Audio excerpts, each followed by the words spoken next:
Hello, this is a supplemental podcast for the Introduction to Ethics, looking in a little bit more depth than we've done in class on some of the theories of Immanuel Kant, the German philosopher of the 1700s. He had a huge, great, big philosophy which covered an awful lot of areas and an awful lot of ideas. So it's not realistically possible for us to go over all of them, so we'll just cover those particular areas relating to ethical philosophy that I'd like you to know about at the moment, and we'll pick up on other aspects of his ideas later as we go along in the course. So in terms of what I'd like you to bear in mind, we've spoken a little bit about the theories of Baruch Spinoza, who was a moral relativist, who said that there is no consistent idea of good and evil. So that what one culture thinks is good, some other culture thinks is evil. There is no objective consistency. Spinoza didn't think there was a god or other cosmic force who created objective notions of good and objective notions of evil. He just thought it was down to each individual culture, each individual person to come up with their own ideas, and none of them were objectively, measurably, definitely better than others. There were ways of evaluating morals, but it was a very subjective matter. Kant was quite different. Kant did believe in God, although God isn't a hugely prominent factor in his theories, and you can adhere to Kant's ethical ideas without being particularly religious or referring to God, so it's not central. But he did feel that there were definite measures of right and wrong, and these could be understood through human reason. So it's not, strictly speaking, a divine command theory, in that you don't have to read the Bible or the Quran or a particular revelation telling you what moral standards God's put in place, because you can use human reason to understand and work out what these moral standards are. He placed huge emphasis on human reason and human understanding, and that forms a very large chunk of his philosophy, but we won't go into the ins and outs of that at this stage. He argued for a number of principles. If we start off looking at what he termed his formulations, he said that first off, people have maxims. A maxim is a rule or a law that somebody lives by. People have all sorts of maxims. He said that there are all sorts of ones, some very good and some perhaps not very sensible maxims that people hold to.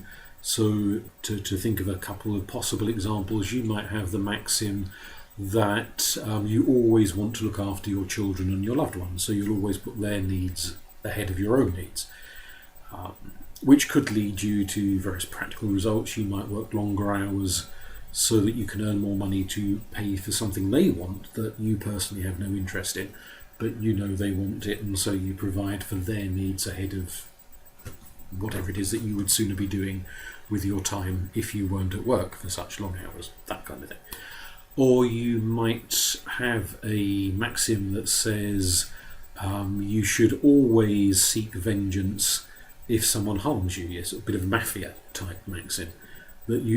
Whereas, for example, a Christian maxim is to always turn the other cheek. If you were a bit more of a, shall we say, a very old-fashioned mentality, that sort of very tribal mafia mentality, someone insults you or injures you, you might have the maxim that says you've always got to seek revenge and make them pay, which could lead you into feuds and attacking other people and doing all sorts of things if you feel that you have been slighted. So we all have these maxims, and you might want to think about what maxims you live by. That could be an interesting topic of discussion in class.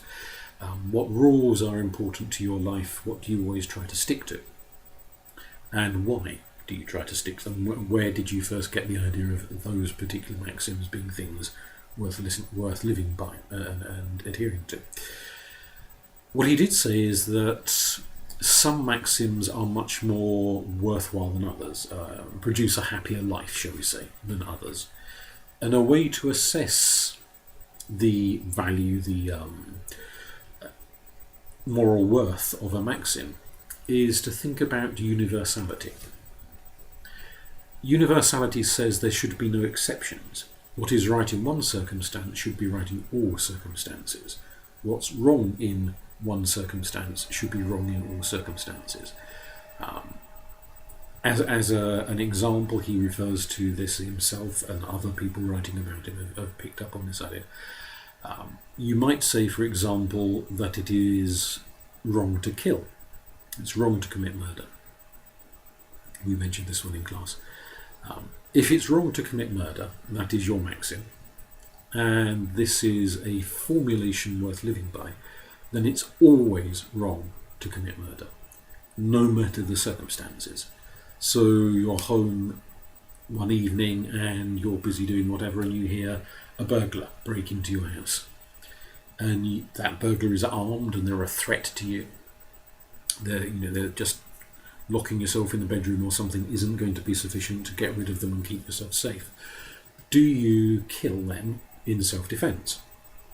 Whether deliberately or just in a state of panic, lashing out and maybe hitting them too hard or something, and they die.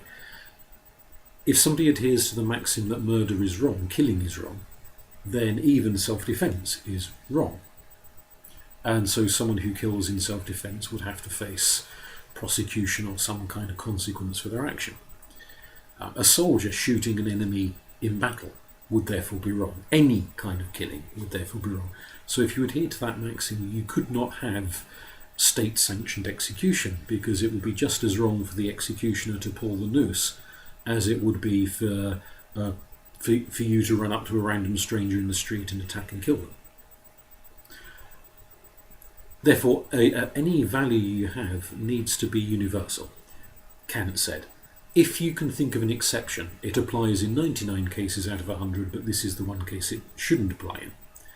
Particularly if it's kind of that you're the one that's getting let off the hook, then it's not a universal maxim. Therefore, it's not a great maxim to live by.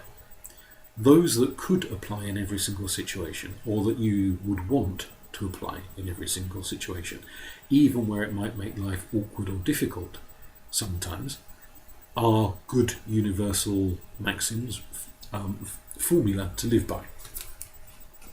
So if you can think of examples of things that you would want to be true, not just for you, laws that apply not just to you, but that should apply to everybody across the board, then you're getting into the area of thinking about these sort of big formulations that Kant was in favour of.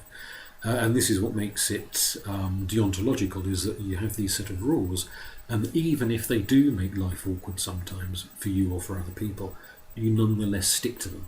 Because it's not about consequences and getting an advantage or something, it's about adhering to guidelines, no matter what the cost of doing so may be.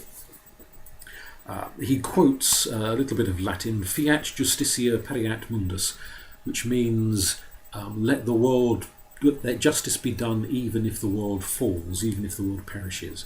So if a thing is right, it doesn't matter how dramatic the consequences are. It doesn't matter what disasters it causes for you or anybody else. What is right regardless of the consequences. So you should always do what is right. A second element of his formulations was that all rational beings, and bear that word in mind, rational, all rational beings are an end in themselves. When we were talking about animal rights in class, this applied a little bit. We touched on it. If a being is rational, and Kant assumed that pretty much all human beings are rational, or at least, well, not when they're babies, but when they grow up they achieve rationality, unless there is some very obvious reason, such as pronounced brain damage or something like that, which would prevent them from being fully rational. Put that to one side for a minute.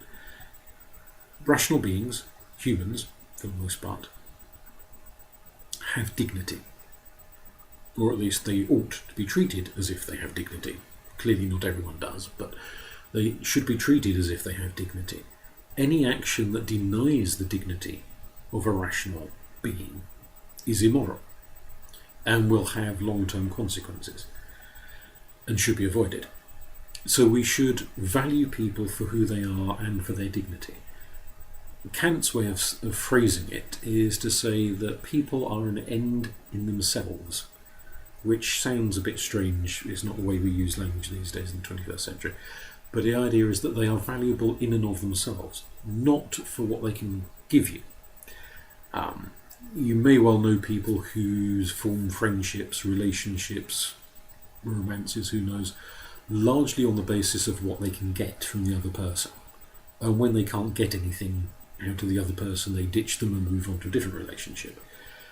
Aristotle and various Greek philosophers spoke about the problems of that, those sorts of use and abuse relationships of people who were just out for what they could get. It's not an ideal setup. Unfortunately, Kant noted that it's the sort of setup that permeates most of society. An employer, generally speaking, takes on someone as a member of staff because they can offer a service, a set of skills, that they are good at doing some particular thing that the employer wants. And for the majority, perhaps, of employers, their chief concern is getting the job done, not in the happiness, the well-being, the contentment, etc. of the person they have employed to do the job. Obviously, you don't want someone who's always off sick or whatever, because then they're not around to do the job, but even that is not valuing them. You're not worried that they're sick because they're a nice person or a good person or a valued person. It's more, if they're sick, who's going to do the job? Therefore, their sickness is a problem for you as the employer, in that you don't get what you want. You're not worried about them in and of themselves, if you see what I mean. And a lot of society operates, not just in the 1700s in Kant's lifetime, but still today, operates in the sense that people frequently are used to carry out an end. Election time, politicians go around, kiss babies, do all the rest of it, say vote for me, get the vote, but then don't deliver what they promise, because they don't necessarily, all of them, some of them there are exceptions, but sometimes they clearly don't much care about the voters, except in as much as getting the vote out of them, and after that they can be forgotten about for another few years until the next election rolls around. So they are a means to an end, the end being getting exploited. Getting elected. They are not an end in themselves. So if we can treat people as valued beings, we will move forward morally, ethically, and achieve a status that Kant felt we should be aspiring to. Other people after Kant came along. We mentioned Tom Reagan in class as an example of one of these people, and said the same guidelines should apply not just to humans, but to other beings.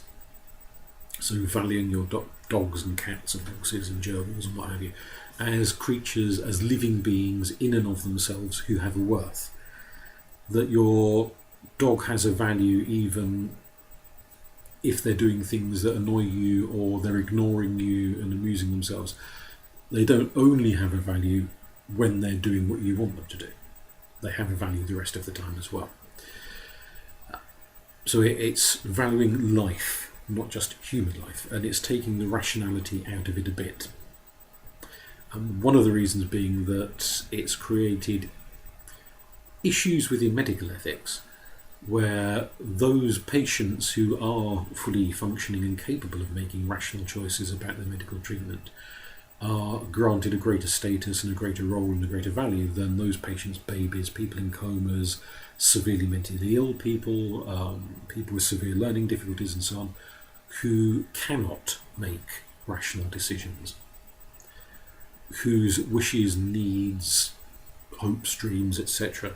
then no longer get taken into account, and they start to be treated as bodies rather than as people, and that is very problematic. By emphasising rationality, it puts people who lack rationality into a difficult place, and that's something we'll think about more in the future when we're looking at other issues. So we've got these ideas of aspiring to universal moral standards that apply to me, apply to you, apply to everyone. And if they apply to everyone, they would make the world a better place, and we should all live by those standards, even when sometimes it makes our lives a little bit awkward. We shouldn't just do what is easy, we should do what is right, for its own sake. Not because it brings us an advantage, not because it gives us an edge, but just because it is right. He went on to talk a lot about consciousness. I'm trying not to go too far down this line because that's a massive subject in itself, and this is only meant to be a short podcast. He said that we experience the world through our minds, our consciousness, and that our consciousness interprets the world around us. We know from psychology and brain studies and all sorts of things that that's pretty much the case. We perceive the world, our brains translate all of the light and the sound and the smells and the tactile sensations and so on coming into us, translated into an understood reality. Two people may not always have exactly the same understood reality, but makes the world complicated, but we'll leave that to one side for the moment. As we understand reality and we apply our rationality, the more sophisticated our rationality, the better the understanding we have of the world, the better able we are to make rational, ethical decisions in the world. One of the key features of making rational and ethical decisions is Kant's notion of freedom. He said, to be truly ethical, we must be free. Free from pressures that might oblige us, force us, drag us into making decisions which we probably wouldn't have made under other circumstances had we not been pressured. At a basic level, if someone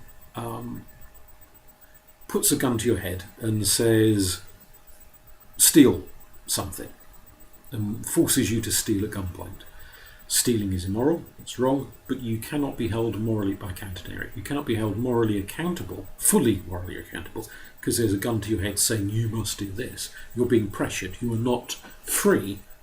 In the same way, if some stranger came up to you and said, oh, go and steal something without the gun, you could just say no. You'd be under no pressure. You could just say, no, I'm not doing it, it's wrong, and walk away. Therefore, you would not choose to do that act, were it not for the fact that somebody's put a gun to your head. Obviously, it's quite rare, thankfully, for someone to put a gun to your head, but you might be in circumstances where you're desperately poor. The pressure of poverty and the need to pay bills and put food on the table, etc., is obliging you to do things that you would prefer not to do under other circumstances if you were not desperate for the money. You could have someone who is a drug addict or an alcoholic who is pressurized by their addiction into doing things that, were they not addicted, they would not want to do. You could have someone in a very bullying relationship where they're being terrorized and intimidated by some domineering relative or lover or a friend or whoever to do things that they don't really want to do, and if it weren't for that other person bullying them, they wouldn't do it. So there's all sorts of ways in which freedom can be removed. The goal is to be free in your own life, but also to make sure other people are free in as much as you can. So the first way of doing that is obviously by not bullying them yourself, by not forcing them into a position of submission. So if you're an employer, don't bully your employees, don't terrorize them or intimidate them. If you're a politician, don't do that to your voters. If you're a parent or a husband or a wife or whatever, don't do that to your friends and relatives and family.